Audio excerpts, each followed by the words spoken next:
The Collapse. Part 4. Parting. By V.A. Brandon. Chapter 1. The runner that had once been Patrick snarled again and lurched forward, arms outstretched. That snapped Amy out of her temporary trance. She threw herself at the door, slamming the 2-inch-thick mahogany entrance into his face. Beside her, Marie doubled her efforts and pushed until Amy was finally able to set the locks in place. Outside, Patrick began hissing. The door began to rattle as he bodily slammed against the thick slab of wood. The runner, Amy corrected herself. He's not Patrick anymore. To make matters worse, Walter continued to bark at Marie's feet, the sounds bouncing off the walls of the foyer. Amy raised a trembling hand to her forehead. Could you shut him up? I can't think straight. Of course. Painfully, Marie bent down to gather the frenzied pooch into her arms. Seconds turned into minutes as the two women stood there, uncertainty in their eyes. What were they to do now? Go outside and try to finish the runner off? Or wait until Justin and Daniel returned? The shock of seeing Patrick's altered state might endanger them both. Amy recalled Justin's dazed reaction when his neighbor Troy Robinson had attacked his Jeep near the apartment building. Would they even be able to finish him off? Someone they had once known? It almost seemed an impossible task. They needed a plan. Amy lifted her eyes and saw Marie hobbling over to the living room with Walter. We have to trap him, she said, trailing after her friend. Marie winced as she sat on the floor, then nodded in agreement. Yes, that's a good idea. But how will we do it? I was thinking we might lock him in the basement. Easier said than done, of course. How were they supposed to coax the runner down the stairs? Amy furrowed her brows, thinking. She didn't know much about traps. But most of them required some form of bait, didn't they? And noisy bait would be helpful in this case. She cleared her throat uncomfortably, her guilty gaze landing on Walter. Marie got the message, judging by the way she pulled the dog closer. Walter won't be in any danger, Amy said, quick to reassure her. We'll lock him in one of those barred rooms. The runner won't be able to reach him. The Korean woman would not be swayed. She glared up at Amy, breathing heavily. Patrick can reach through the bars. What if Walter gets too close? He'll be caught and bitten. That won't happen. You can't guarantee it. This discussion was going nowhere. Amy squared her shoulders, matching Marie's cold gaze with her own. You're right, I can't guarantee it. But we're still going to do it. Her heart squeezed at the sight of Marie hunching protectively over the dog, but she still reached over to grab him. Wait! Marie raised a palm, desperate and pleading. Please. There's another way. She floundered for a bit, opening and closing her mouth before her shoulders sagged in resignation. I'll go into the barred room with Walter. You can lock us in. Oh. I bet your husband will love that. It doesn't matter, because he's not here. She rose to her feet, grappling with Walter as he writhed in her arms. Be still. What's wrong with you? Amy, can you come and help? An angry hiss filled the living room, causing Walter to let out a long whine. The tiny hairs on the back of Amy's neck rose as she whirled around quickly. Patrick was standing beside the grand staircase, watching them with bloodshot eyes as his body twitched all over. How did he get in the mansion? She knew as soon as the question formed in her mind. The kitchen door, she thought as her eyes darted toward the kitchen. You stupid idiot! You left the kitchen door open when you came in earlier. The runner hissed again and charged. Pandemonium ensued. Walter's high-pitched barks intermingled with Amy's and Marie's screams as the runner crashed headlong into the wall behind them, at the spot where they'd been just seconds before. Marie stumbled as she hurried to get away, dropping Walter in the process. The poor thing went rolling across the dusty marble floor with a pained yelp. The runner turned towards them, and Amy noticed that one side of his bloodied head was misshapen. If he does that a few more times, his own frenzied efforts could put an end to all this, she thought, her heart thumping wildly. Amy stood on the other side of the room and waved her arms. "Hey," she said, her voice choking with fear. She sucked in a deep breath. "Patrick! Over here!" The runner whipped his head around, his bloodshot gaze landing on her. But before Amy could make her escape, something else caught his attention. Walter had run down the stairs leading to the basement. Anne-Marie was hobbling after him, begging for him to come back. With a long hiss, the runner jerked forward in their direction, and Amy was left alone in the living room. "It'll be okay," she chanted silently, hurrying toward the kitchen. "The runner can't get to them when they lock themselves in a barred room. They'll be okay." But a more persistent voice protested against this. "You can't be sure if the previous tenants left the doors open or still locked. None of them had bothered to check during their stay at the clinic. If anything, they'd actively avoided the basement altogether." Which meant Marie and Walter could very well be trapped under the mansion with the runner, with no way of getting inside one of the barred rooms. Spurred on by her increasing fear, Amy began yanking out the kitchen drawers, frantically rummaging through them until she found several knives near the sink. She pocketed the smallest one, and then reached for the steak knife with a wickedly serrated edge and a pointed end. Amy gripped its handle tightly and ran out of the kitchen. In her haste to find a weapon of some kind, she hadn't noticed the sounds of a car approaching.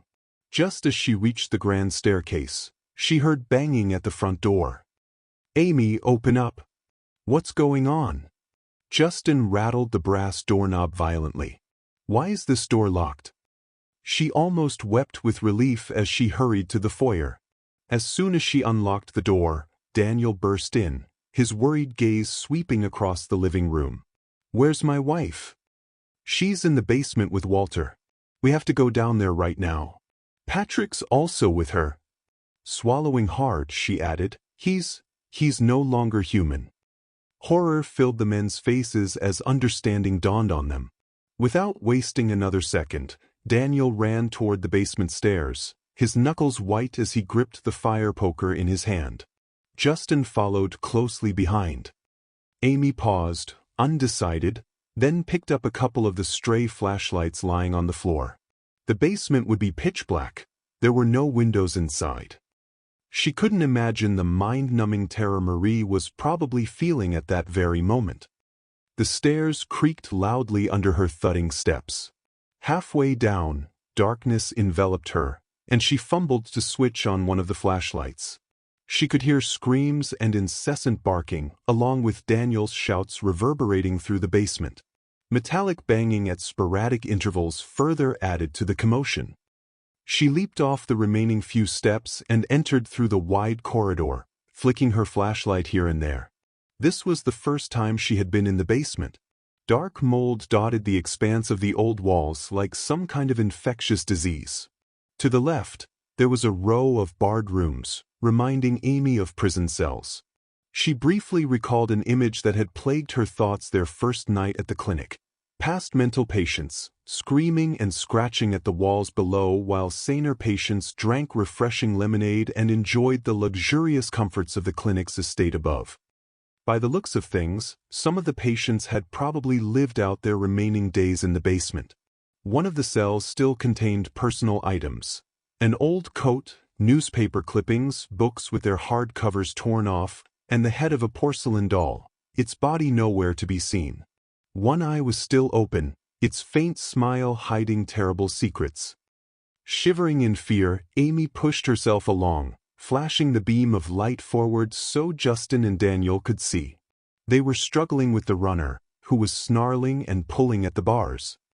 It appeared Marie and Walter had gotten inside one of the unlocked rooms, but the Korean woman seemed to be caught in a vicious tug-of-war with the runner. Every time she would yank the bars in, he would yank them back. The metallic clanging filled the corridor, its vibrations seeping into the walls and through Amy's bones. She stared at the fire poker lying at Daniel's feet and wondered why they hadn't killed the runner yet. "Because it's Patrick. How do you end someone you once knew?"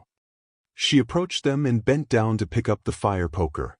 After a split second of hesitation, she held the weapon out to Daniel. "End it now," she said quietly. End his torment. Don't let him live out his days like this. The Korean man said nothing. There was nothing he could say. As Justin struggled to pull the runner back, Daniel reached over, grabbed the fire poker, and rammed it through the left temple. His eyes shone with an array of raw emotions. The runner slumped to the side and crumpled at their feet. The clanging noise faded to a dull echo, and in the middle of it, a soft keening cry rose as Marie fell to her knees and hugged Walter protectively to her chest. Chapter 2. They buried Patrick in the woods. No one said a word as they slowly made their way back to the mansion. From the corner of her eye, Amy noticed Marie nursing her left hand and opened her mouth to say something about it, but quickly changed her mind. Now wasn't the best time to bring it up. Walter greeted them at the foyer, his posture wary and uncertain as he followed them into the living room. He must have sensed the unease brewing in the air. With a heavy sigh, Justin plopped down on the floor and rubbed his face with his dirt-stained hands. "What do we do now?" He asked no one in particular. "We should probably leave right away," Amy said, glancing at Marie. She couldn't be sure, but it looked as if her friend was sinking into depression. She appeared to be folding into herself. "The longer we stay out here, our chance of reaching the farm grows slim." One time, the thought of going to the farm had seemed so easy and straightforward. Now, reality hit home. Not all of us will make it. Ms. Wentworth was gone. Patrick was gone. Who will be next? Amy startled at the morbid question. It was madness to follow along this line of thought. She picked at the dirt under her fingernails, trying to distract herself from thinking too much. "Let's leave in the evening," Daniel said quietly. "After the next horde passes." "Agreed." Justin fidgeted, looking uncomfortably at Amy. "We still have a few things to pack. Want to help me?" It was plainly obvious that he wanted to give the Korean couple some privacy. Amy noticed Daniel staring at his wife, a strange expression on his pale face. She wondered what was going through his mind. "Sure, I'll help." She quickly rose up and joined Justin at the foyer. "We should probably get rid of the dead runners as well," she added, lowering her voice. "The stink might attract all sorts of predators." Justin closed the door behind them and headed toward the station wagon. Leaning against the car, he stared at the woods below the mansion, silence descending upon them. With hesitance, Amy approached him and gently placed a hand on his shoulder. "Are you okay?" "I'm not," he replied, shaking his head. "None of us are. It's like we're on this crazy roller coaster ride that won't stop to let us catch our breaths. I haven't even had time to think about Nana since leaving the apartment." A muscle jumped in his jaw. "She's probably dead by now." Amy linked her arm through his. "Once we get to the farm and settle down, we can mount some kind of search and rescue mission. We'll go find Nana and my mom, see if they're still alive." Drive halfway across the country with runners everywhere? A ghost of a sad smile lingered on his lips. "That sounds mighty ambitious." Amy nodded in agreement. "I suppose it's wishful thinking. But later, maybe we can try." "Maybe," Justin echoed, his mind already elsewhere. His gaze had returned to the woods once again. There were only 2 food boxes left beside the door. After dithering around, Amy went over to open them. She felt nervous and on edge. Stuffing her face would help calm her nerves, at least temporarily. What she wouldn't give for a carton of Rocky Road ice cream. With a wistful sigh, she reached down and settled for a packet of rice crackers instead. The noise from the plastic packet was soon joined by an impatient snuffling, and Amy grinned to herself as Walter whined through the narrow crack beneath the door. She held up the snack, giving it a tantalizing shake. "Walter, are you a good boy? You want a snack?" The excited pooch let out a hopeful bark. Laughing, Amy reached for the doorknob, but paused when Justin suddenly swore and jerked to a standing position. "Get inside. Right now." "What is it?" "I said get inside." Annoyed, she scrambled to her feet, walking around the car. "What is it?" she persisted. Why are you being all mysterious and— The rest of the questions soon died on her lips. Her eyes scanned the woods below, her skin prickling as the distant sounds of hisses and snarls drew nearer. Runners were spilling out of the woods. It wasn't the size of a highway horde, but there were 60, maybe 80 of them, and they were heading straight toward them. Where did they come from? She managed to breathe out just as Justin spun her around and pushed her forward. Get down. We don't want them to see us. Crouching, they hurried over and opened the door, blocking Walter's path before he could slip past them. Amy lingered on the threshold, undecided, then reached down to drag one of the opened food boxes into the foyer. There was no telling how long the runners would be on the clinic grounds. They could leave in minutes, or shuffle around here and there for hours. Amy hoped it was the former. They had to leave tonight. No exceptions. Is something wrong? Daniel asked immediately when Justin slammed the door shut and locked it. Yeah, you can definitely say that. Amy briskly headed toward the kitchen to lock the kitchen door, but stopped in her tracks, realizing how pointless it was. The windows in the living room were broken, smeared with dried blood. In the morning, someone had untied the tattered curtains to cover up the gaping, jagged hole. But it was a futile act. The runners would smash through the remaining shards of glass and fill the mansion in minutes. Groaning under her breath, she returned to the living room just in time to see Justin carrying the food box down the basement stairs, with Walter right at his heels. Daniel and Marie were a little slower to follow. We're going into the basement? She asked, horrified. And not upstairs? It's safer down there, Daniel said.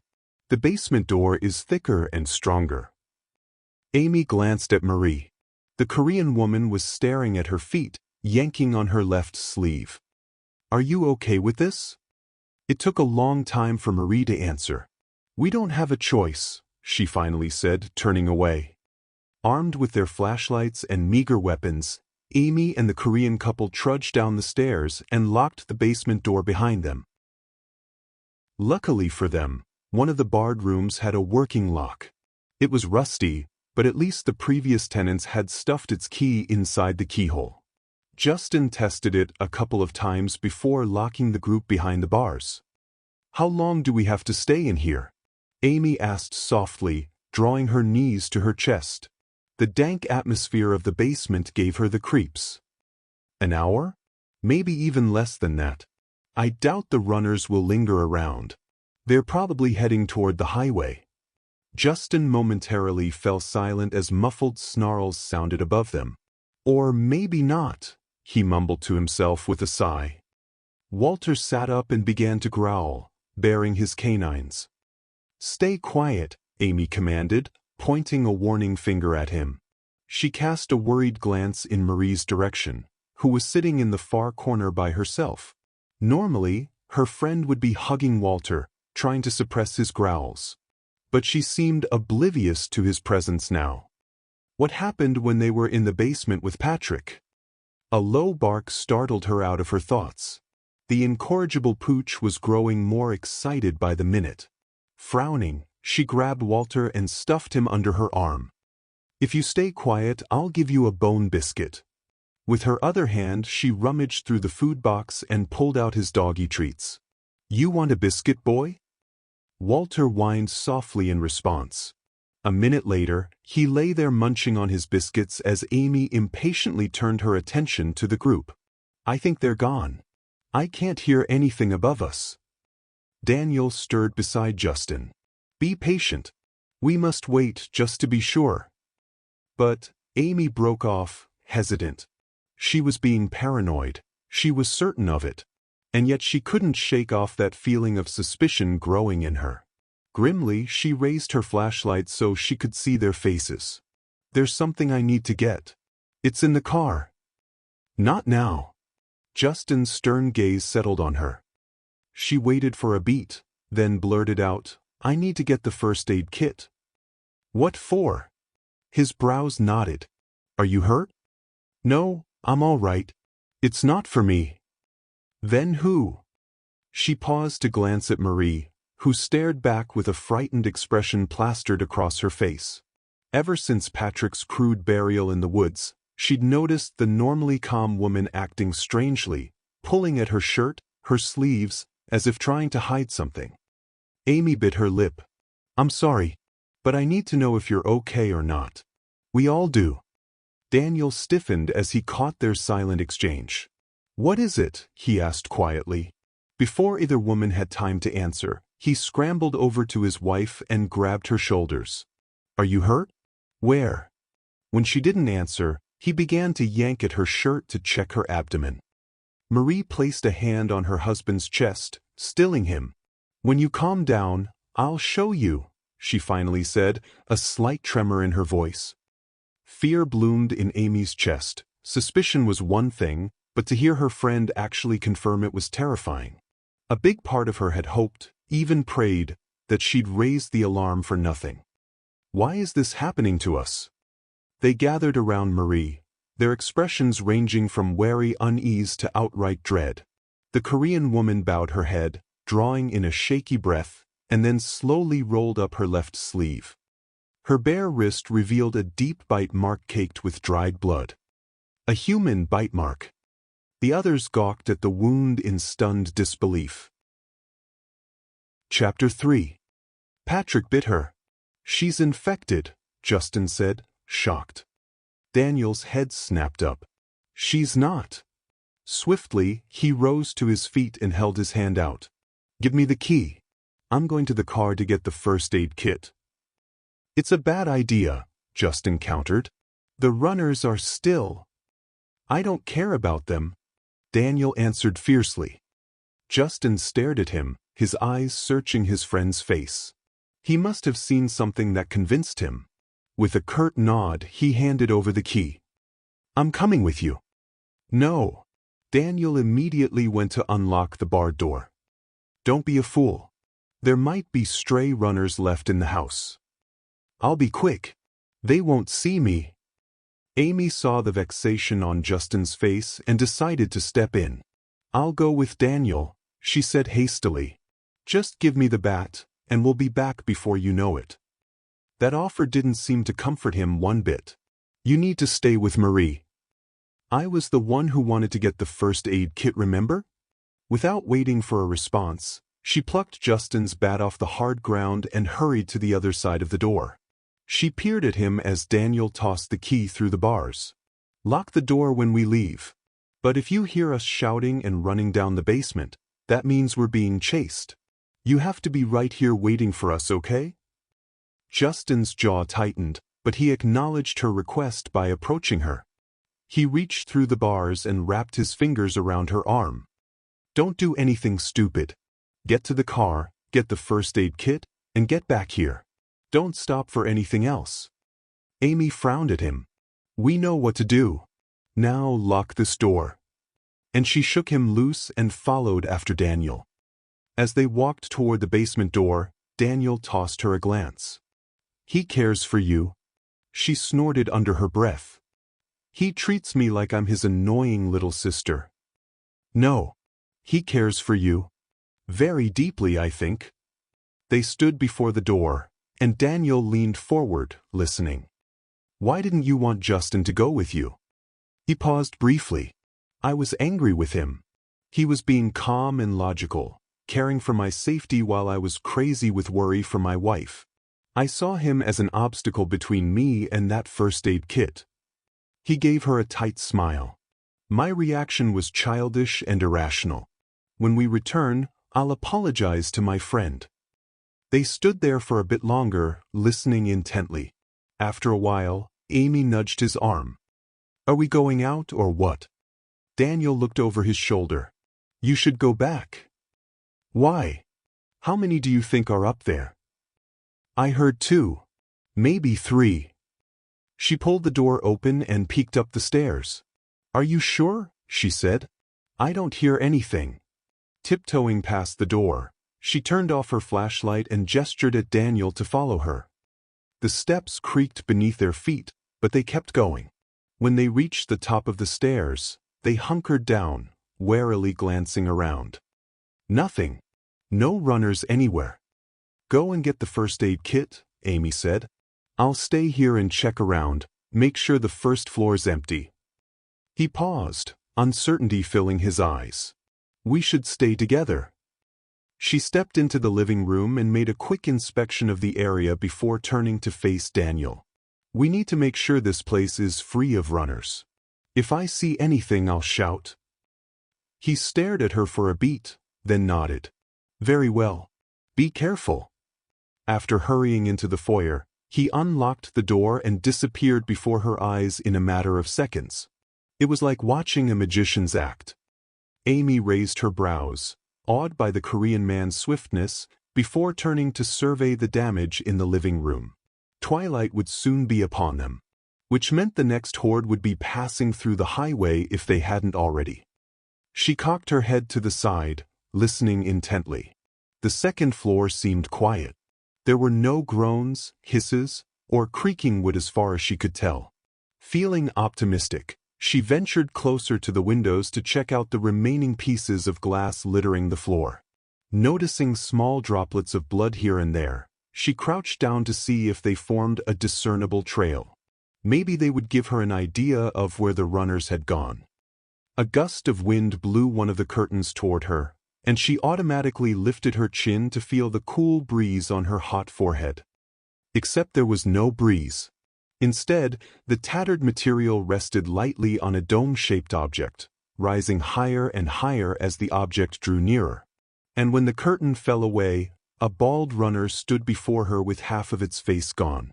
It hissed as its milky eyes settled on her. With a shout, Amy fell on her backside, dropping the bat in the process. Releasing a stream of expletives, she frantically felt around for the bat as she kept her eyes on the runner. She couldn't find the blasted thing. It had probably rolled off somewhere.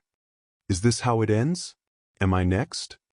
The runner snarled and leaped forward, its heavy paunch landing on Amy's lower abdomen. The sudden impact knocked the breath out of her, and she blacked out for a second.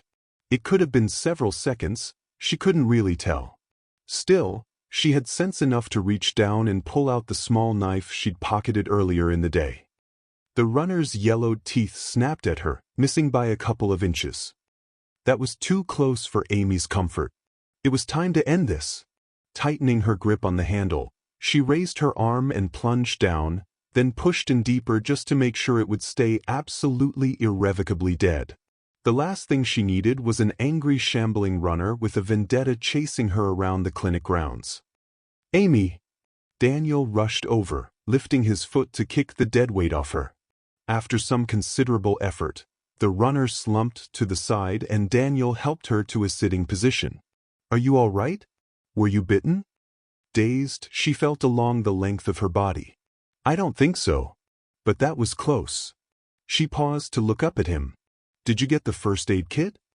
Yes. He appeared uneasy. We should return to the basement now. I saw 5 runners wandering near the mansion. Let's hope they wander right onto the road and never come back, Amy said, groaning softly as she rose to her feet. Murmuring an assenting reply, Daniel picked up the fire poker and the kit. Just before they headed down the creaky flight of stairs, he stopped to grasp her arm. Thank you, he said, bowing his head slightly. You risked your life to help me and my wife. I'm truly grateful. Don't mention it, she replied, feeling somewhat embarrassed by his heartfelt gratitude. After all, how many times had he swooped in to save them? Come on, we better hurry. Marie's waiting for us. Exchanging awkward smiles, they quickly made their way down and shut the basement door behind them. Chapter 4. Amy wasn't the least bit surprised when Justin pulled her aside to speak with her. About a stone's throw away, Daniel was tending to his wife, murmuring to her in their native tongue. Walter lay beside Marie, his eyes darting up at her. He was obviously starved for her touch and affection, which had been sorely lacking for the past hour. What happened up there? Justin asked instantly, sweeping his flashlight across her body. Why is there so much blood on you? She glanced down at her t-shirt. It's no big deal. I just had a run-in with a bloated runner, that's all. His eyes flared up in anger.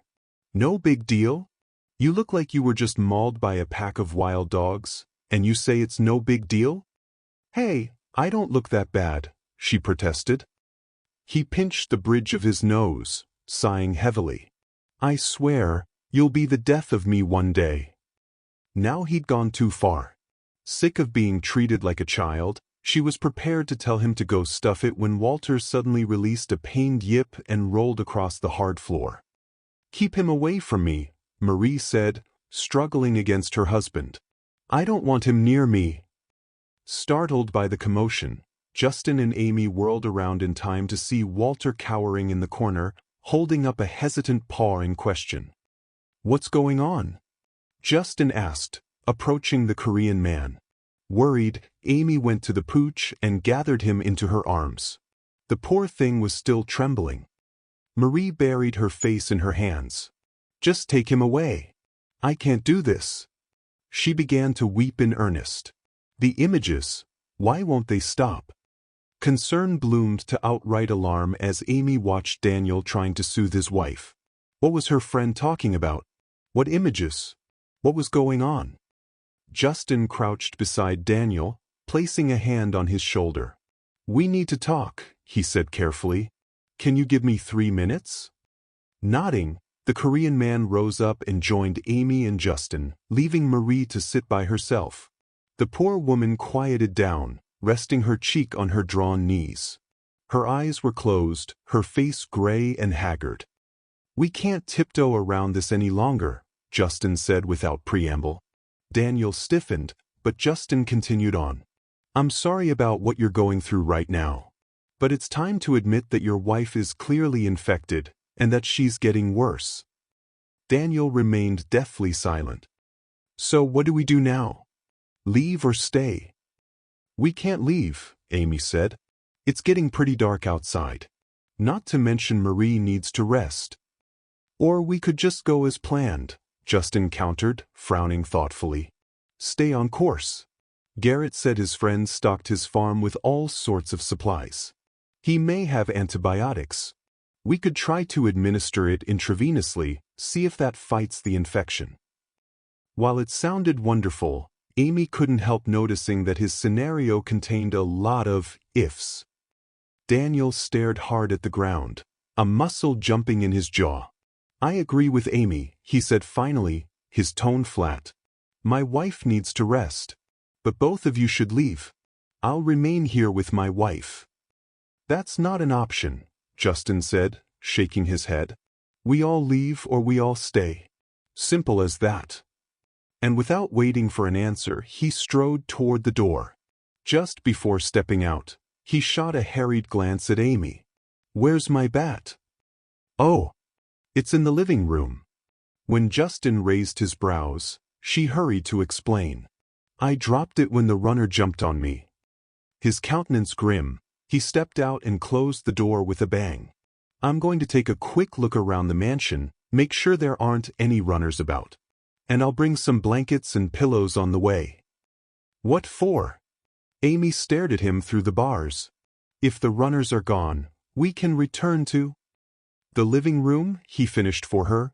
With that huge gaping hole in the windows? We might as well be sleeping out in the open. Then what about the second floor? She argued, trying to think of a better alternative than the basement. Marie might appreciate having a comfortable bed. Justin let out a derisive snort. Not if it's old, creaky, and riddled with bedbugs. His tone softened. I know the basement's creepy. I don't like it either, but it's the safest place in the mansion right now. And it's only for one night. Because they were leaving tomorrow morning? Or because that was all the time Marie had left? Justin narrowed his eyes as though reading her thoughts. Don't think too far ahead. Let's just take things one at a time. When she nodded mutely, Justin chucked her under the chin and left. The basement was lit with green glow sticks, the cold ground of their room covered with thick blankets and tattered bedding from the second-floor bedroom closets. For dinner, Amy had warmed up several cans of beef stew, with a side of roasted Vienna sausages and sweet corn kernels. Dessert was a plateful of s'mores and canned coffee.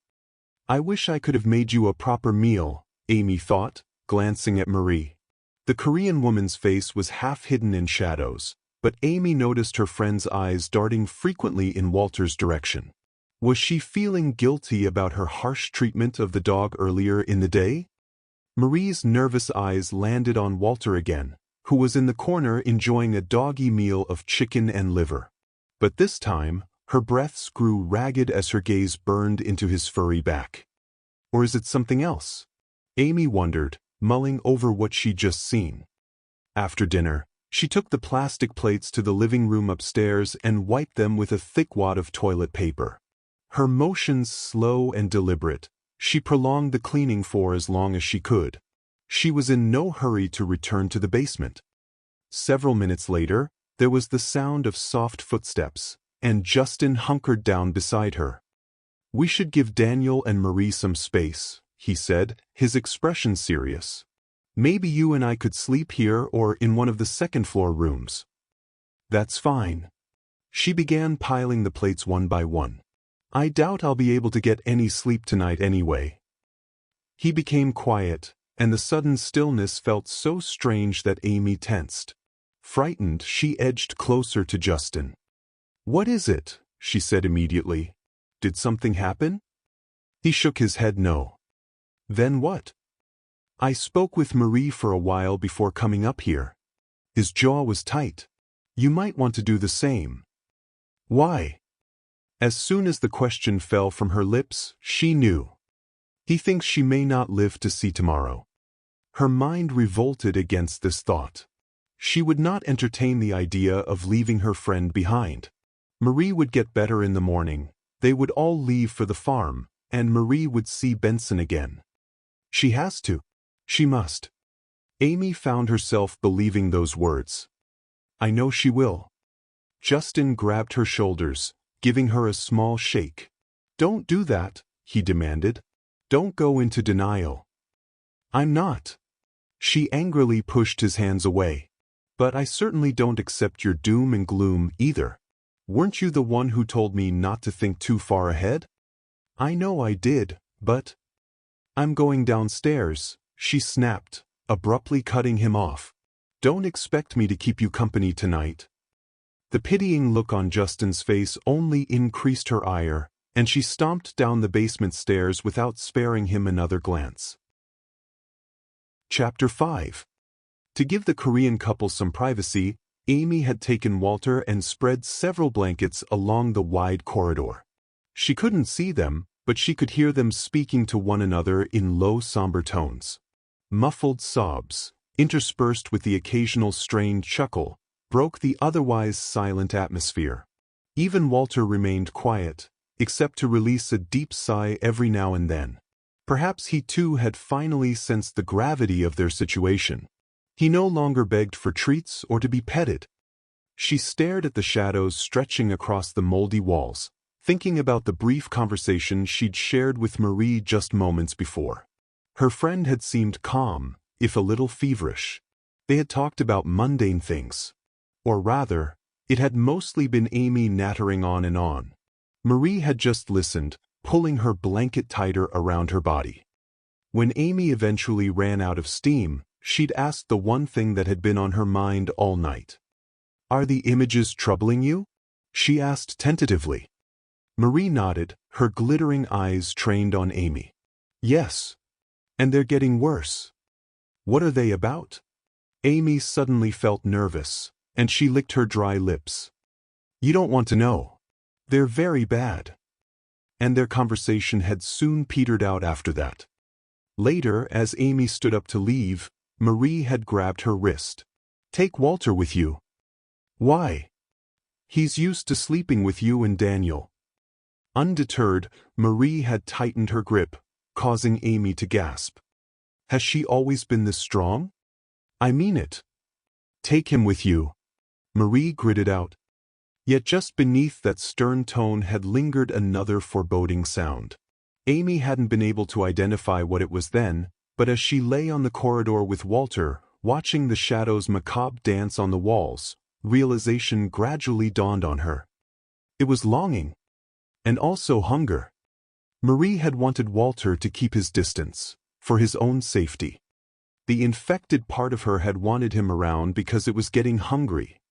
Her infection was growing stronger. And soon, it would consume her.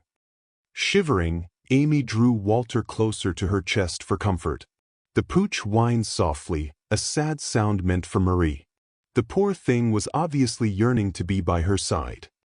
A short distance away, Daniel began murmuring to his wife again. Amy pressed her lips to Walter's floppy ear. "Let's go outside, boy. Give them a bit of privacy." When he gave her a forlorn look, she smiled and wrapped the blanket tightly around him. Once that was done, she tiptoed out the basement door and up the stairs with a cocooned Walter in her arms. It felt good to leave the dank basement and breathe in the night air outside. Amy strode toward the peak, chatting quietly about the foods she would eat once they reached the farm. Although Walter didn't understand, he'd caught snatches of familiar words: chicken, snack, and ham sandwich. His doggy eyes bright and alert, he whined in solidarity as she hugged him closer for warmth. "What are you doing here?" Justin asked, straightening when Amy reached the low mesh fence. The corners of his mouth curled up in amusement. "As I recall, you didn't want to keep me company." She stood beside him and sniffed. "I felt sorry for you," she said in a lofty tone. "Out here in the harsh elements all by yourself." After a pause, she added reluctantly, "Also, Walter and I couldn't sleep." He ran his hands over his head. "How's Marie doing?" "I'm not sure," she replied. "The infection, it's definitely worsening." "In what way?" Amy shrugged. "She's just different. And she seems physically stronger now." Absent-mindedly, she rubbed her bruised wrist across her thigh. Justin raised his eyes, staring up at the dark star-strewn sky. "It's a beautiful night," he said, inhaling the crisp air. "It almost convinces me that the world's all right, that nothing's changed." "What do you think we'd be doing now if things were normal?" she asked, smiling at the thought. It was an exercise in futility, but still, it was nice to fantasize for a little while. He cleared his throat, chuckling uncomfortably. "Well, for one thing, I probably would have worked up the courage to ask you to live with me." "Are you serious?" "It was nice having you around again," he admitted. "It made me realize how much I'd missed you." Amy attempted a light-hearted laugh, trying to defuse the awkward atmosphere. A part of her felt elated. He'd wanted them to live together. But guilt quickly squashed that feeling. After all, how could she feel happiness now when Marie was suffering in the basement below? Luckily, Justin changed the subject. "We need to leave early in the morning. We can't hang around and wait to see what happens." His expression turned grim. "The sooner we leave this place, the better it'll be for all of us." "What about Marie?" "She'll come with us. Daniel can sit with her in the back. Make sure she stays all right during the trip. You and Walter can sit in front with me." Amy grew apprehensive. "And what if Marie changes during the trip? What do we do then?" His smile was brittle. "We stop the car, find a quiet spot in the woods, and take care of it."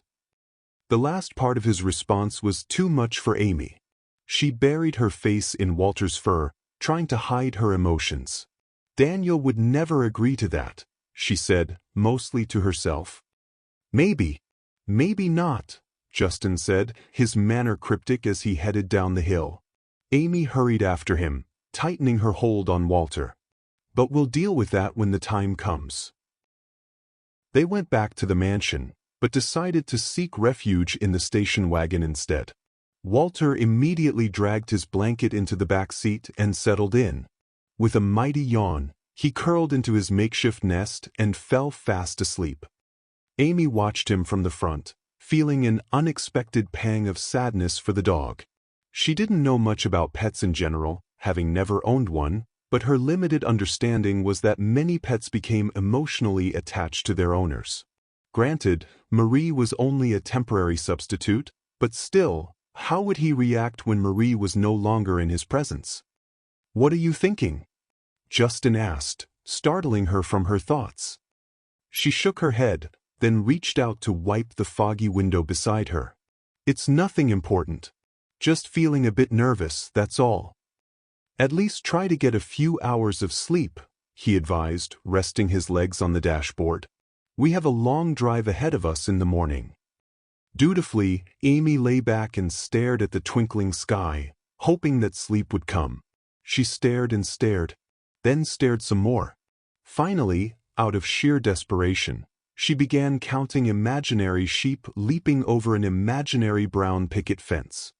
It never worked, even when I was a kid. And for some morbid reason, all of the plump sheep had Patrick's frantic expression plastered on their faces.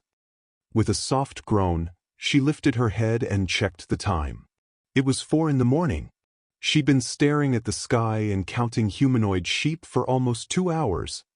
Loud snores from the front and back rattled the car windows, adding to Amy's agitation. She'd only recently discovered that dogs were sometimes the worst offenders. When she'd first found out, it had mildly amused her. But tonight? Not so much. "Oh, quiet down the both of you," she said, sitting up in her seat. There was no way to catch a wink, not when Justin and Walter insisted on performing their dramatic duet. She had no choice but to return to the basement. Silently, she stepped out of the car and shuffled back into the mansion, wincing as she tiptoed down the creaky basement stairs. Daniel and Marie were most likely asleep, and the last thing she wanted was to disturb her friends and wake them up. Carefully, she opened the door and crept in. To her relief, the glow sticks still provided sufficient lighting, enough for her to see where she was going. She wouldn't cause unnecessary noise by walking headfirst into the bars then. Quickening her footsteps, she aimed straight for the blankets strewn across the corridor. Sleep was just within her reach. As soon as she lay down and closed her eyes, a soft noise disturbed the still air in the basement. Her eyes flew open. There was that noise again. Cack. Like a gagging sound. Cack. Cack. Puzzled, she sat up and tilted her head. Was Marie choking on her saliva? Or was her friend having a bad dream? Worried, Amy clambered towards the door and peered intently through the bars. Daniel was slouched against the wall, his head leaning to the side. The poor man had succumbed to his exhaustion. To his left, Marie was struggling to sit up, her back hunched as she continued making those eerie gagging sounds. "Marie!" Suddenly afraid, Amy grabbed the bars, pressing her face against them. "Marie," she said again. "Are you okay? Do you need some water?" The Korean woman didn't answer. It was time to wake her husband up. "Get up, Daniel," Amy said. "Your wife is choking." Slowly, he lifted his head and blinked twice. When his wife continued gagging beside him, his eyes narrowed as he reached for his fire poker. "What are you doing?" Amy yelled. "Have you gone insane?" Much like his wife, he didn't answer. At the same time Amy ran into the room, Marie fell silent. Daniel and Amy froze on the spot, watching as Marie stilled, then stopped moving altogether. Seconds passed, long and torturous. Amy decided to try once more. "Marie," she called, her voice quivering. "Are you feeling better now?" As the Korean woman raised her head, her body made a strange, jerky motion. Her eyes were wide as they settled on Amy, but there were no tears or emotion left in them. Soulless eyes. Her beautiful and kind friend was gone. Chapter 6. The runner hissed and clawed at the air, kicking the blankets tangled around her legs. Seeing that, Daniel grabbed Amy and roughly pushed her forward. "Leave," he said. "I'll take care of this." "No." Amy struggled against him. "I can't do that. Not when you're going to hurt her." She grabbed the bars and held on tight, wincing when Daniel tried to pry her loose. "Justin," she bawled. "Get down here. Now." During the commotion, the runner had untangled herself and scrambled to her knees. She let out a hiss before crawling toward them with the unfettered speed of a cockroach. With a burst of inhuman strength, Daniel tore Amy away from the bars and threw her out of the room, locking the door behind her. "Go! Let me do this one last thing for my wife." She stumbled down the corridor and ran up the stairs, tears pouring down her cheeks. She had to get Justin. It was the only way to stop Daniel. "It's too late for Marie, you fool." Shaking the turbulent thoughts away, she reached the top of the stairs and rushed into the living room. But before she could take another step forward, a hand reached out from the shadows and pulled at her elbow. She fell backward, a scream lodged in her throat. "Is it Marie?" Justin murmured in her ear, wrapping his arms around her body like a vice. "We have to stop him." She was unable to get the words out fast enough. Justin remained calm, his face expressionless. "We'll do no such thing. Let the man do what needs to be done. It's his call." "You don't understand." "I understand perfectly," he stressed, forcibly ushering her toward the foyer. "I understand that Daniel is suffering right now. I understand that he loves his wife deeply." He kept pushing her forward, ignoring her struggles. "I understand that he doesn't want to see his wife in this hellish state. And I know that he feels it's his duty as a husband to bring peace to his wife. It's his final gift to her." They stepped outside, and Amy saw Walter standing on his hind legs, watching them through the window. He was barking and scratching at the glass. Soon he would be tearing up the leather seats. Amy furiously wiped her wet cheeks. "How do you know all this?" Loosening his tight hold on her, Justin straightened and stared out at the still dark horizon. "After dinner, I overheard her talking to Daniel. They were talking in Korean, of course, but I caught the gist of it." His gaze flickered in her direction. She kept pointing at the fire poker, making Daniel furious. But she wouldn't let the matter go. In the end, he just nodded at his wife, ashen-faced and deflated. She was adamant that he should end things the second she turned. It struck me then how hopeless the whole situation was. So I spoke to her for a bit, and then came up to speak with you. Amy didn't know how to respond to that. Instead, she hugged herself, feeling a strange coldness spreading through her body. "Come on," he said. "We'll wait for him in the car." She allowed herself to be led. "I can't face him again. I wouldn't know what to say." "Then don't say anything." Justin watched as Amy folded her body into the front seat. "As of today, no amount of words will bring comfort to the poor guy. All we can do is be there for him." Amy fidgeted in her seat, checking the front door every few minutes. Where was Daniel? Was he okay? In a fit of nervousness, she noisily opened the door when Justin's arm shot out and slammed it shut again. "Stay inside," he said. "He'll be here soon. Just give him some time to say goodbye." Pausing briefly, he tossed a glance over his shoulder. "In the meantime, we should move Walter to the front. The last thing Daniel needs is a mournful dog begging for love and attention." Justin was right. She grabbed Walter and plopped him onto her lap, holding him close. The sad pooch glanced up at her, letting out a long whine. He needed reassurance too, Amy realized. Rubbing his ears, she planted a gentle kiss on his head, pulling back quickly when the stink of doggy sweat assaulted her senses. "You'll miss her, no doubt about it. You may even be confused because she's no longer around." She smiled at Walter's bewildered expression. "But you'll be okay. We're gonna make sure that you're safely returned to Benson. Because that's what Marie wanted.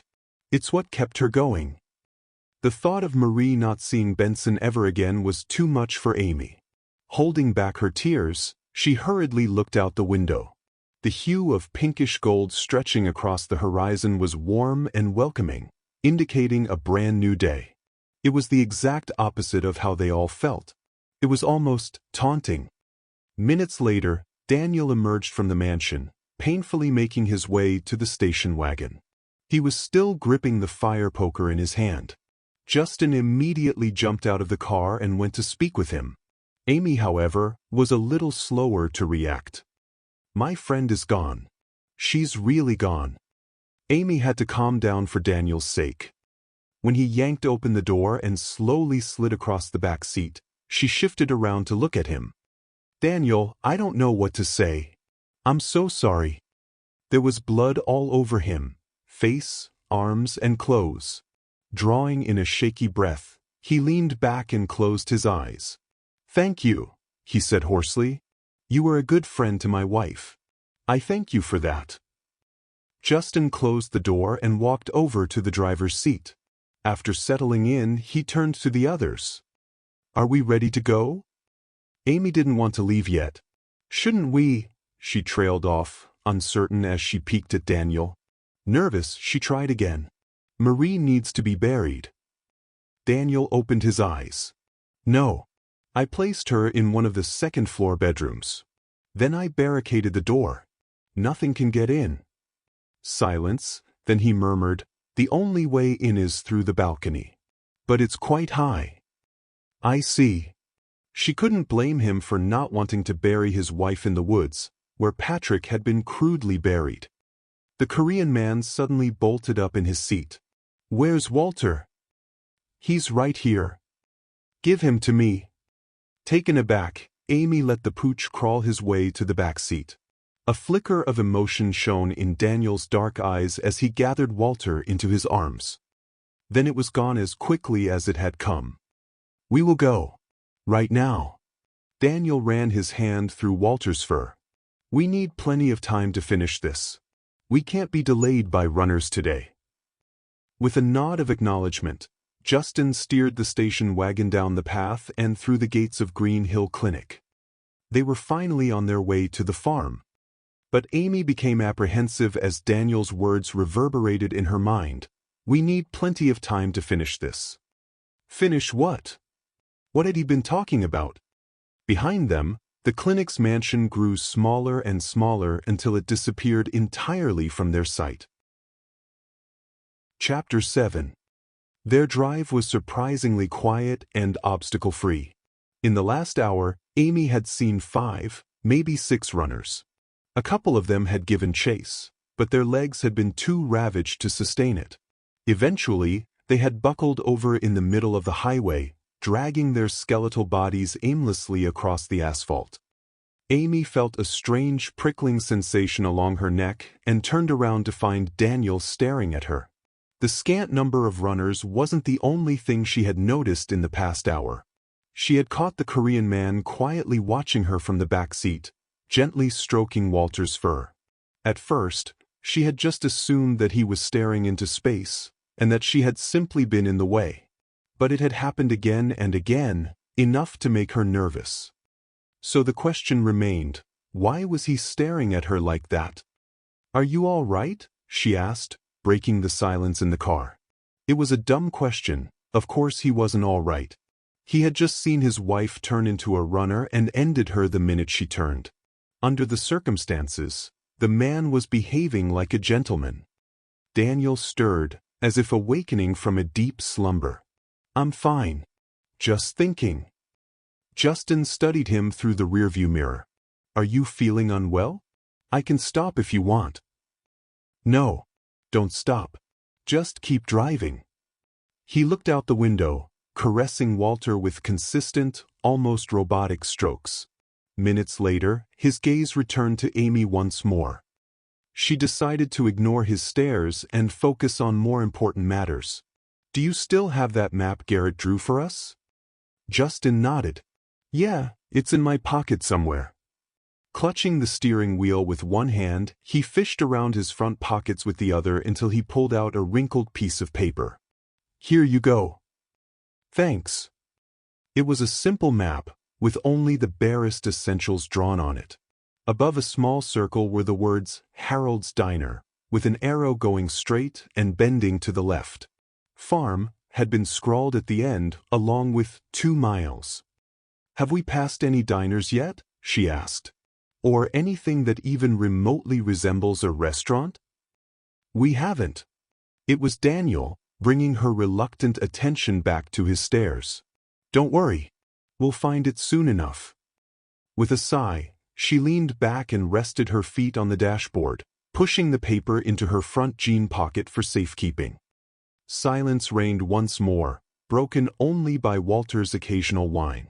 The Korean man quietly sat there, alternating between staring at Amy and staring out the window. He seemed preoccupied with something.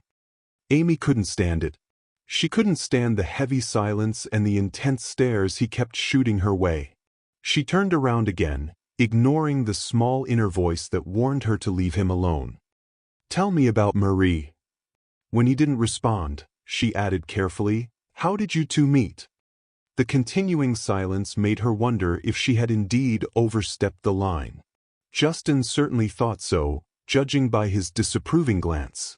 But the corners of Daniel's mouth rose slowly as a faraway expression settled in his eyes. "We grew up in the same neighborhood. She was 4 years older, and all the boys had a crush on her, including me." His eyes brightened briefly as he was transported to happier times. There was too much competition, too many good-looking boys around her. Then she graduated from high school and went to university while I remained stuck in high school. He snorted under his breath, as if recalling an unpleasant memory. Sometimes she would come to visit her parents, and whenever she saw me around the apartment complex, she would treat me like a kid. It annoyed me greatly. One time, she even brought her university boyfriend to meet her parents. I was truly hurt by that. So, as soon as I turned 18 and graduated from high school, I enlisted for my mandatory military service and left. 2 years later, I returned as a 20-year-old man, and she finally noticed me. "Was she your first love?" He nodded. "Yes. When I came back, I was quite brazen. I didn't call her Nuna, like I had when I was a kid. I called her by name. She told me to stop being rude. I said she was old-fashioned. Then she accused me of being cocky. But I got the last word in. I told her she was beautiful, and that I loved her and wanted to marry her." He chuckled heartily, startling Walter in the process. She was so surprised that she couldn't speak for a few minutes. Amy leaned forward, warmed by their story. "Did you marry her right away?" "No. My parents said I was too young. So I went to university, graduated after 4 years, found a job, and finally proposed to Marie. To me, that was when my life truly began." "What made you and Marie want to come to the States?"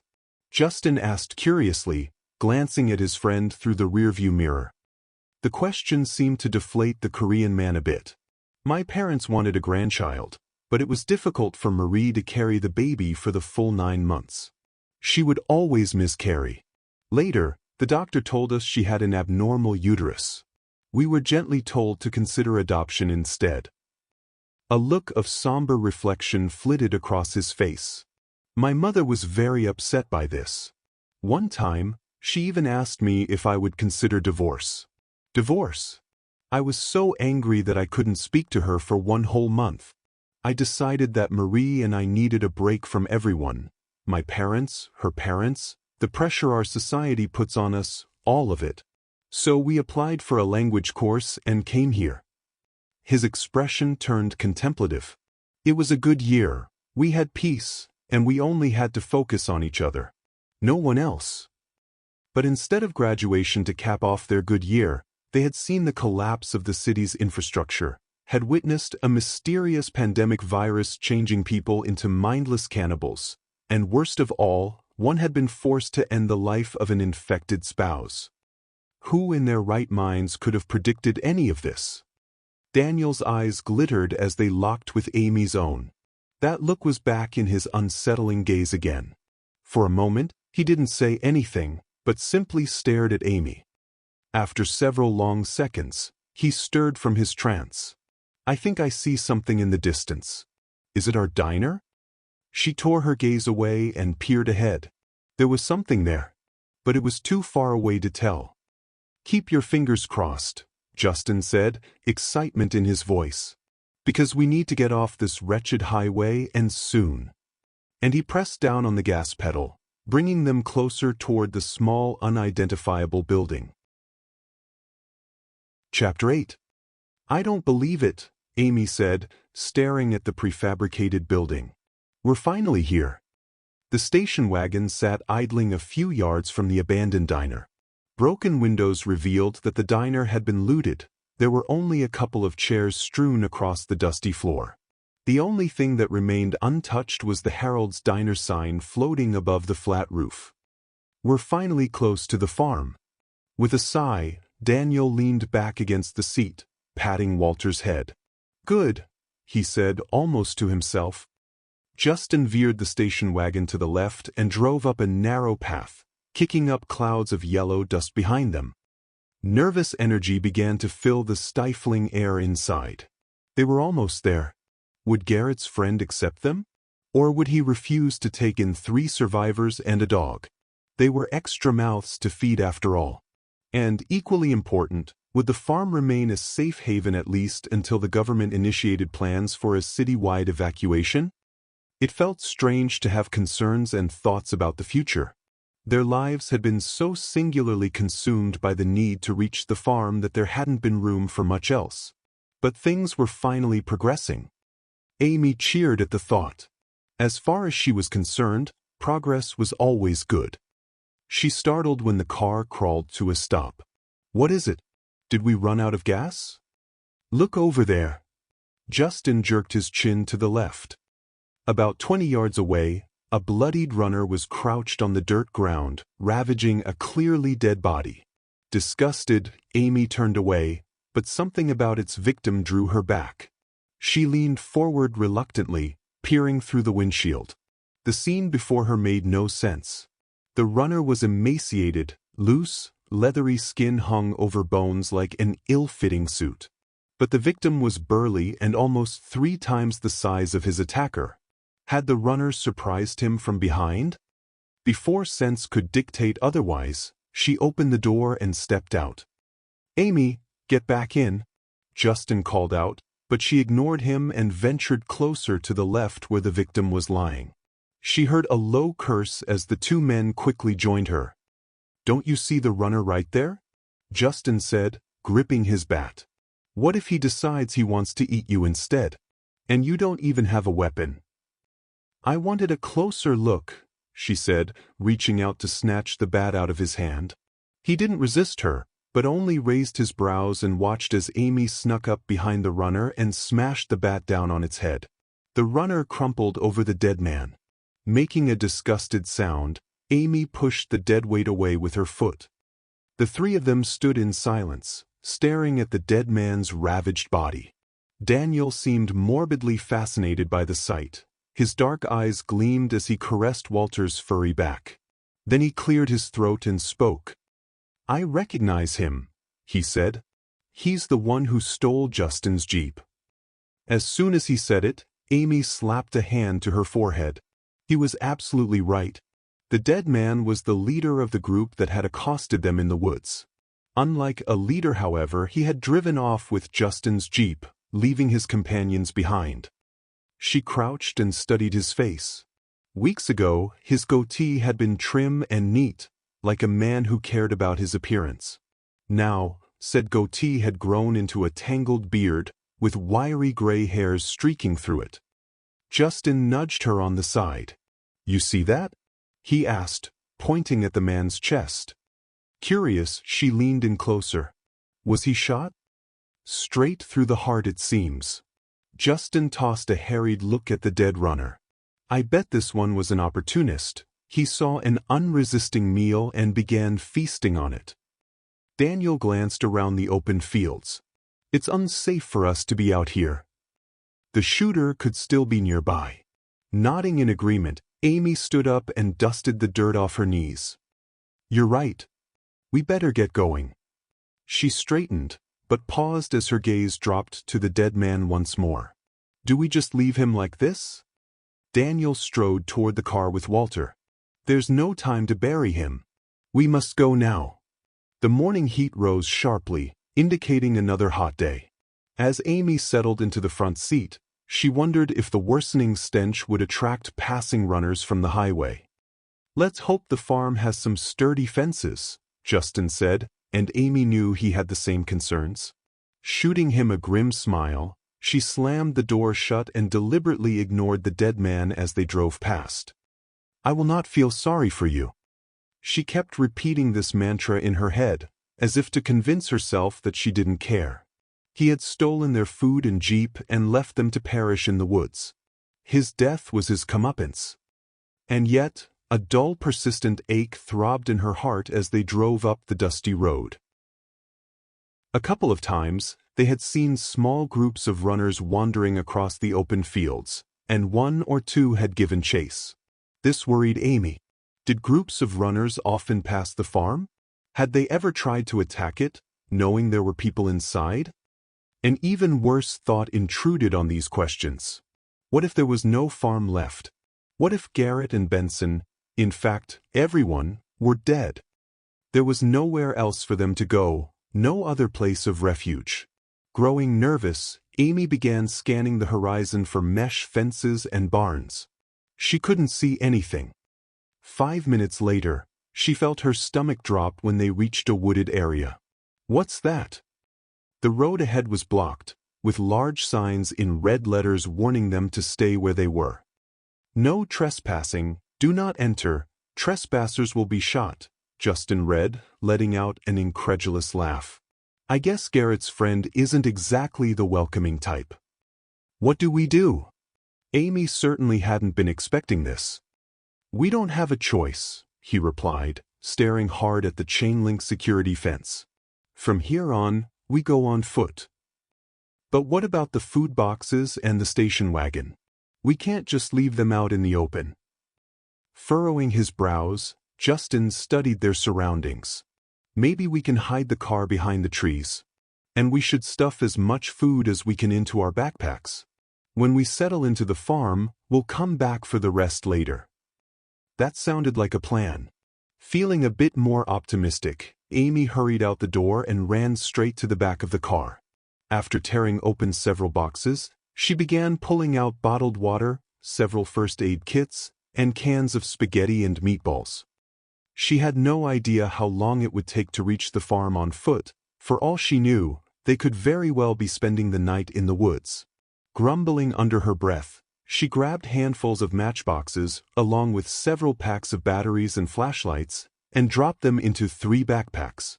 Despite being so close, the farm was starting to feel like a figment of her imagination. As she reached for Walter and stuffed the indignant pooch into her bag, a small part of her wondered if the place even existed at all. Justin hefted his backpack over his shoulders and began climbing up the fence. Amy quickly did the same. When she reached the top, the weight of the bag nearly caused her to topple over. Luckily, Justin grabbed her thighs from below, keeping her balanced as she struggled her way down. She pushed her face against the fence once she reached the bottom. "Daniel, what are you waiting for? We haven't got all day." The Korean man stood a few paces away, his backpack lying at his feet. His face was expressionless as he carefully approached them from the other side of the fence. "I'm not going with you." "Amy's right. We don't have time for this," Justin said, dropping his backpack on the dirt ground.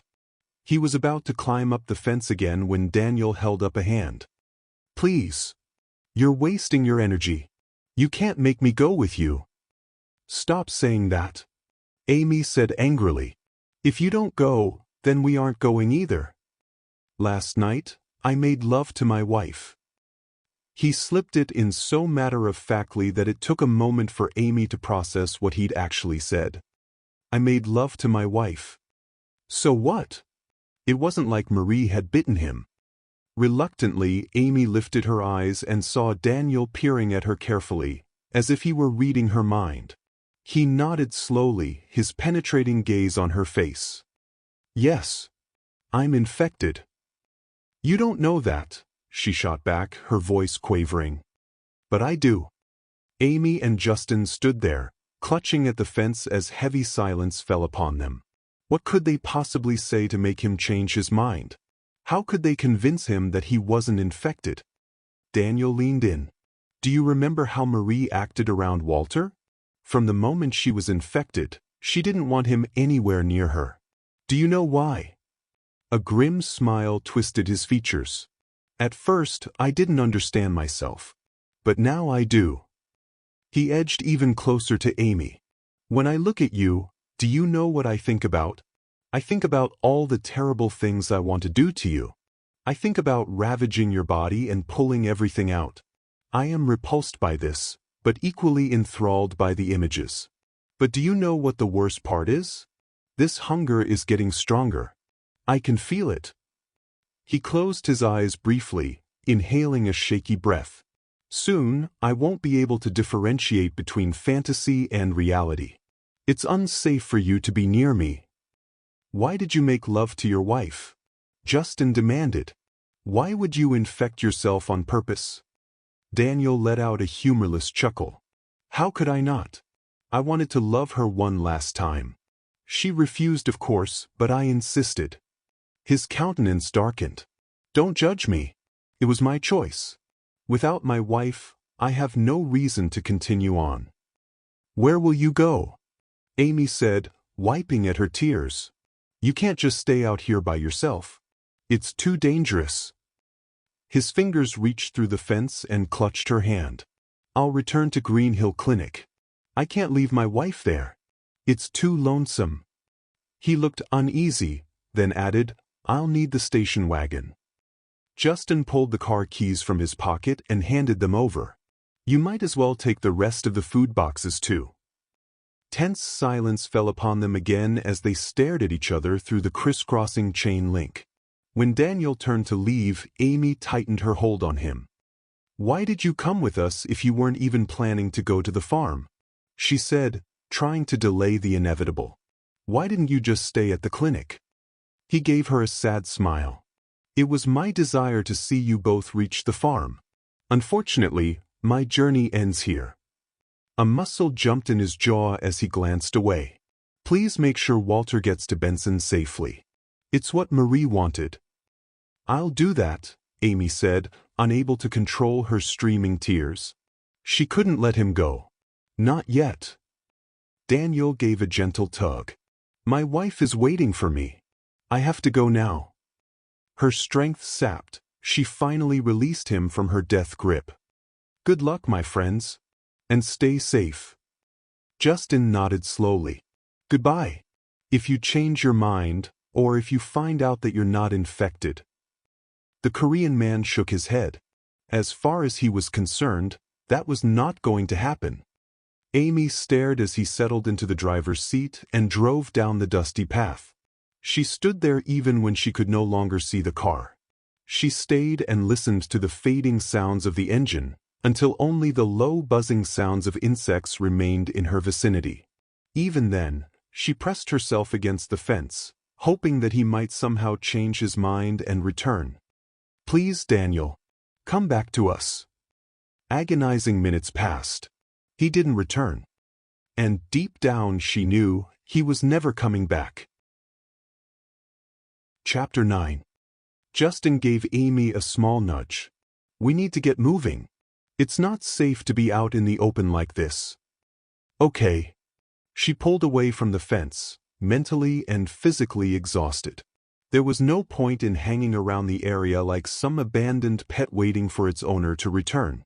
As she tightened her backpack strap around her waist, Walter barked from inside the bag. Can he breathe in there? Justin asked, tightening his own waist strap. She nodded. I left the zipper slightly open. He'd better not try to push himself out though. They stood side by side, staring at the trees before them. Amy grabbed Justin's hand and squeezed tightly.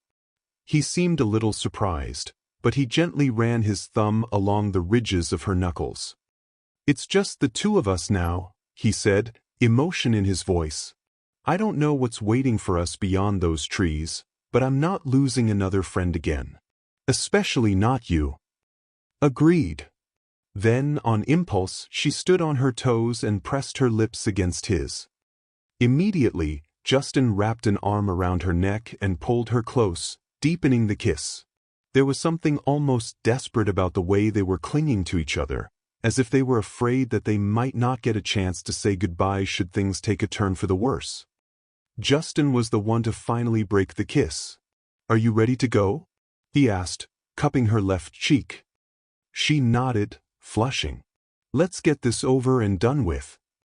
They walked hand in hand, searching their surroundings for possible signs of runners. The floor was littered with dried leaves and broken branches. If there were runners, they would surely hear them rustling around, enough to give them fair warning.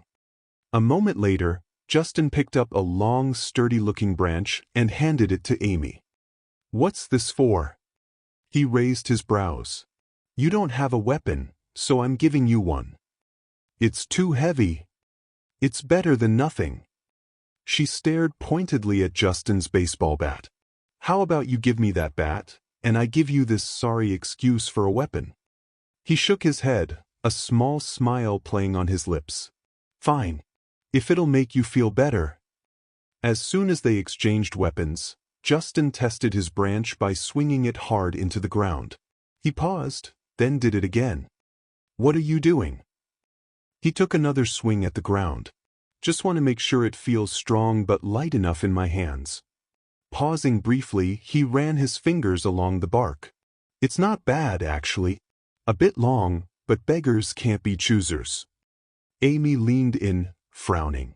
I think I see a crack forming. You sure? I don't see anything. Justin studied the branch closely, then prepared to swing it over his head again. Let me test it again, see if it breaks.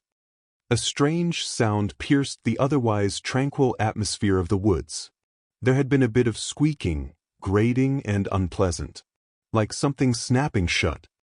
A couple of nearby birds flapped frantically out of the trees, startled by the noise. I don't believe it, Justin grunted, pulling at his branch. It was stuck in the ground, its tip buried among dried leaves. Amy, get me a long branch. Anyone will do. She picked up a small stick lying at her feet and handed it to him, taking a step forward. Stay where you are, he warned, his voice strained. Just stand still. Okay, she said, bewildered by his reaction. She watched as he used the stick to sweep the leaves away, revealing a rusty-looking device clamped tightly on his branch. Her disbelieving eyes zeroed in on the jagged teeth biting into the bark. It was a steel-jaw leg-hold trap. In the woods. Just several steps away from where she was standing. The guy's a nutjob, Amy said angrily, referring to Garrett's friend. He could get someone killed. Justin soon gave up on his branch. I think that's the point. He trailed off, staring ahead. The man's probably not picky about who dies out here. Wanna bet these woods are just littered with traps? No need to bet. It's a given. After spending a few minutes looking for long branches within their immediate vicinity, the two began to tentatively make their way forward, sweeping their branches in a back-and-forth motion. It was seriously hindering their pace, but it was better than losing a leg to that medieval device. You think Garrett and Benson made it through the woods? She asked, swiping a hand across her sweaty forehead. We'll find out soon enough. They walked along in silence, dutifully checking to make sure their path was safe. They hadn't stumbled across another leg-hold trap since the last one. Maybe luck was on their side after all. Justin suddenly grabbed her arm, stopping her. Do you see that thing over there? She craned her neck forward. What am I supposed to be looking at? But her ears heard it before she saw it. A low hiss grew into an angry snarl, and Amy detected frenzied movement beneath a birch tree. A runner was caught in a leg-hold trap. Time to go, she said, tugging on Justin's sleeve. Time to go was right because the runner was pulling itself from the trap, ripping its leg into ribbons. All the while, its eyes were trained on the two intruders. Justin pushed ahead in the other direction, giving the runner a wide berth. Let's get out of his way. He'll stop struggling to free himself if he can't see us. To Amy's dismay, Walter began barking, causing her ears to ring. She glanced over her shoulder and saw his furry head poking out, his pebbly lips drawn back in a snarl. With a groan, she reached over and pushed him back in, zipping up the bag as much as she could without suffocating him. Quiet. Don't do this right now. Any other time, she and Justin could have handled a single runner. But there were traps lying about, and there was nothing worse than the thought of a runner descending on you while rusty steel jaws bit your leg in half. Justin glanced back and swore under his breath. He's torn himself loose. I can hear him thrashing after us. Despite half walking, half crawling with a mangled leg, the runner was quickly gaining on them. There was no way to outrun it, not at their slow pace. Coming to a decision, Amy dropped her backpack on the ground and whirled around to face the approaching runner. I'm going to be bait, she shouted at Justin. So make sure to get him from behind. What? Confused, Justin turned to see her in a fighting stance, feet spread out. He opened his mouth to argue, but there was no time. The runner was a mere 20 feet away. 1 second, the runner was snarling and crawling. Several seconds later, it was leaping at Amy, its blood-stained fingers scrabbling at the air. She jerked her head and took several steps back, praying that there weren't any hidden traps behind her. She hadn't been able to check this part of the ground earlier. When the runner lurched toward her again, Justin swung the bat hard, hitting the runner on the temple. He aimed for a second swing, but a loud crackle filled the air, startling them. A split second later, the runner seemed to explode, red mist and blood spraying everywhere. Fear bloomed in Amy's chest. The shooter had found them. But how? About a stone's throw away, the bearded gunman lowered his rifle and slowly rose to his feet. There were 2 limp hairs hanging from his belt. He stood there and appraised them both, not saying a word. Took you kids long enough to get here, the gunman said at last, and began walking into closer view. Sunlight glinted on his salt and pepper hair as his stern expression morphed into a grin. Amy's heart began to thump faster. It was their old friend, Garrett. Chapter 10. Where are the others? Garrett asked as he led Amy and Justin through the woods. The two exchanged an uncomfortable glance before Justin spoke. They didn't make it.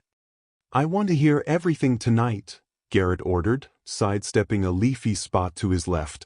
There was no doubt in Amy's mind that those leaves hid another nasty trap for some unsuspecting runner, hare, or human. She followed closely behind, tracing the older man's steps. Will your friend accept us? Justin asked. Jed? Garrett waved his hand in a dismissive manner. He already knows you're coming. Don't worry about it.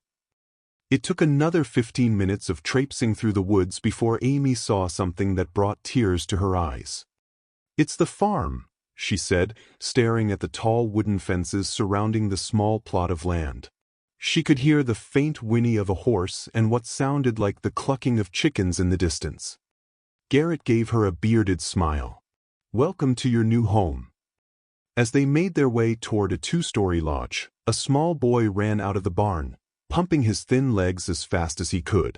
Before Amy could even croak out a greeting, the boy hurtled himself at her, wrapping his arms around her waist. I knew it was you, Benson cried out. I looked out the window and instantly recognized you. What took you so long? Where's everyone? What's in that bag? Smiling at his barrage of questions, Amy placed her backpack down, her smile widening as Walter whined and pushed his snout through the partially open zipper. I have a surprise for you, she said and unzipped her bag. Immediately, Walter popped his furry head up, his body swaying as he wagged his tail furiously. Walter, the little boy shouted, reaching in to pull out his smelly best friend. You're alive. The pooch writhed and licked his owner's face like it was the most delicious thing in the world. Amy watched the reunion, her heart breaking a little. I wish you could see this, Marie. Minutes later, Benson wiped his face with his sleeve and peered behind Amy and Justin, expectant. Where's Marie? Is she here with you? Or is she coming later? He shot them a toothy grin. I missed her a lot, you know. Amy found herself unable to speak. When she hurriedly looked away, Justin gently placed a hand on the boy's shoulder. I'm sorry, Benson, but she's not coming. The boy paused, biting his bottom lip. Is she? Is she dead? The question hung in the air. I'm sorry, Justin repeated. Benson stood frozen for a moment. His eyes glazed as Walter continued to lick his face. Then a whimper escaped him as his face crumpled with profound grief. There weren't many people on the farm. Garrett's friend Jed was hirsute and grumpy-looking, a man who preferred to tend to his farm than socialize with others. After grunting out a curt hello, he disappeared back into his barn to fix a broken ladder. Garrett's teenage daughter Lily was the opposite of grumpy. A pretty and vivacious blonde, she bore no resemblance to her father whatsoever. Maybe it was because of the lack of young available men on the farm, but she kept throwing flirtatious glances at Justin. Amy decided to keep an eye on her, just in case. When evening came, they decided to eat dinner on the patio to admire the fireflies dancing in the woods. Garrett had prepared hare stew, with a side of mashed potatoes and boiled peas.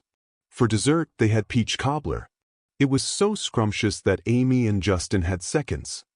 Once their bellies were full, Garrett asked Lily and Benson to take the empty plates back into the kitchen and to go to bed.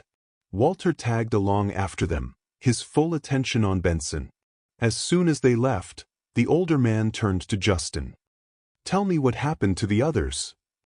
So Justin told him, starting from how they had escaped to the highway and their run-in with a group of survivors who had stolen his Jeep.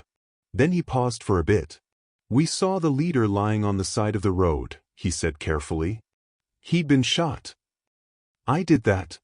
It was Jed who finally decided to join in. That thug tried to steal my truck. Tried to kidnap Lily too. Garrett got into a bit of a scuffle with him, so I shot the fool. His eyes blazed. Got a problem with that? No, sir. Not at all. Wisely, Justin quickly returned to his account of the things that had happened to them along the way. He spoke of Mr. Kong at Central Creek Mall and how they had ended up there. Then he described Green Hill Clinic and finally, the events that had led to Patrick's and Marie's demise. What about Daniel? What happened to him? He came with us, but decided to return to the clinic, Amy said, her head bowed. He said he was infected. Garrett shook his head in frustration. That's crazy. How could he know for sure? Amy and Justin remained silent. Letting out a heavy sigh, the older man stood up, brushing crumbs from his shirt. I have something to show you, he said, heading into the lodge. I'll be back in a bit. While he was gone, Jed kept his beady gaze on the newcomers. Can either of you shoot? When they shook their heads, he snorted. You'll learn, starting tomorrow. And you'll have to pull your weight around here. There are no free rides, understand? They nodded in agreement. Are the fences stable? Justin asked.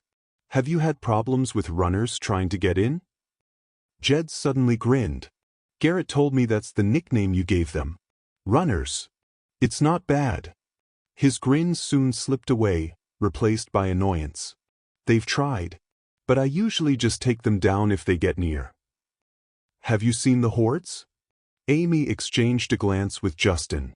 I mean, if a horde of runners happens to pass by. There's a bunker beneath the house, Jed said, a touch of pride in his voice. It's big enough to keep us safe for a while, along with the few barn animals I have. Just then, Garrett returned outside, holding a fancy camera in his hands. Jed and I were at Central Creek Mall a few days ago to stock up on extra supplies. We also took down most of the runners hanging around the area. But that's not the important part. He sat down and handed the camera to Justin. This is the important part. How so? Justin ran his fingers over the cracked lens, then pressed the on button. Garrett raised his eyebrows. Because it contains a clue. And if I'm correct, this camera contains one answer to how the infection began. Where did you find it? Amy asked as Justin carefully studied the digital photos. I found it below a terrace. The owner probably dropped it from the second floor. Quiet descended upon them as Justin grew more pensive by the second. He was pale by the time he finished. Amy, you need to see this, he said, sounding a little hoarse. And he handed the camera to her. Frowning at his reaction, she studied the photos before her. There was a photo of the bustling mall inside. Next, a selfie of the cameraman taking a mirror shot in a bathroom. He was cute in a preppy sort of way, with light brown hair. Then another photo of the bustling mall, angled down. Gradually, the photos began to be filled with tiny red smears. And then it stopped altogether. She went back, pressing zoom to enlarge the mall photos. She was surprised to see an old Asian couple in the crowd. They were standing a few paces apart. The next photo showed the man holding a small vial. In the next photo, he was throwing its contents into the woman's face. The one after that showed him walking away. Then the red smears and commotion began. Unable to bear the expressions of terror and confusion on the people's faces, Amy went back several photos and zoomed in once more. Numb, she sat there and stared at the old man's balding gray hair, his diminutive stature, his expressionless features as he threw the vial's contents into his wife's face. She knew him well. How could she not? It was none other than Mr. Kong from Central Creek Mall. End of the Collapse, Part 4. I hope you enjoyed the Collapse, Part 4. Please like and subscribe and turn on all notifications if you would like more content from this channel and links to V.A. Brandon's books.